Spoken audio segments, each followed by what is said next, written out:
नमस्कार भक्तजनों, आपका स्वागत है कथा सागर में, जहां हर कथा में छुपा है धर्म, वीरता और आस्था का सागर।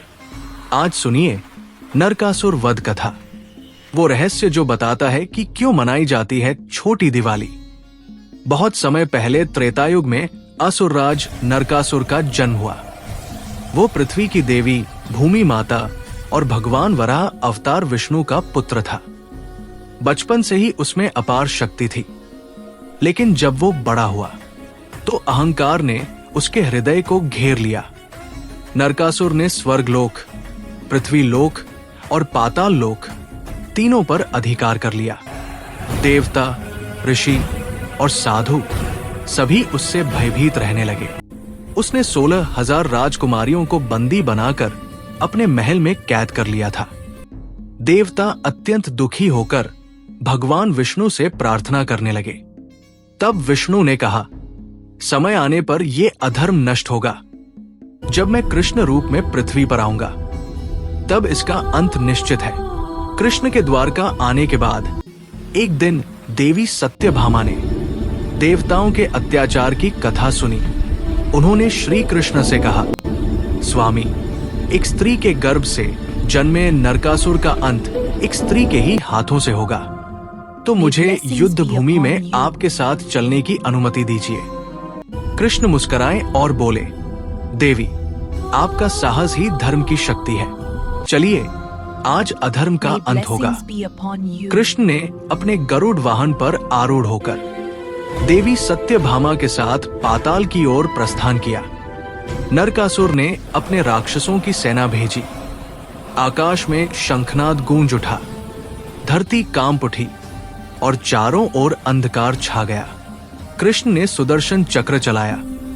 सैकड़ों राक्षस क्षण भर में नष्ट हो गए। नरकासुर ने तब स्वयं युद्ध भूमि में प्रवेश किया।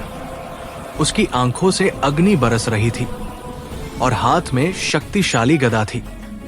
कृष्ण और नरकासुर में भयंकर युद्ध हुआ। धरती, आकाश और जल तीनों कांप उठे। अंत में जब कृष्ण थोड़े आहत हुए तो देवी सत्यभामा ने धनुष उठाया और उसी क्षण उन्होंने नरकासुर के हृदय में बाण भेद दिया। नरकासुर ने अंतिम सांस लेते हुए कहा, हे माता, आपकी करुणा से ही मुझे मोक्ष प्राप्त हुआ। कृपा कर मेरे नाम से एक पर्व मनाया जाए ताकि लोग अधर्म के अंत को याद रखें। कृष्ण और सत्यभामा ने जब 16,000 कन्याओं को मुक्त कराया तो पूरे द्वारका में दीप जलाए गए। उस रात का अंधकार मिट गया और तभी से उस दिन को नरक चतुर्दशी या छोटी दिवाली के रूप में मनाया जाता है।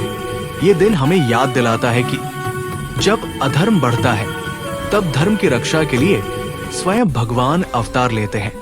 इस दिन प्रातःकाल तेल स्नान करने का विधान है। माना जाता है कि इस स्नान से सभी पापों का नाश होता है। रात्रि में दीप जलाकर भगवान विष्णु, माता लक्ष्मी और श्री कृष्ण की पूजा की जाती है। घर में दीपदान करने से जीवन में सुख, समृद्धि और पवित्रता आती है।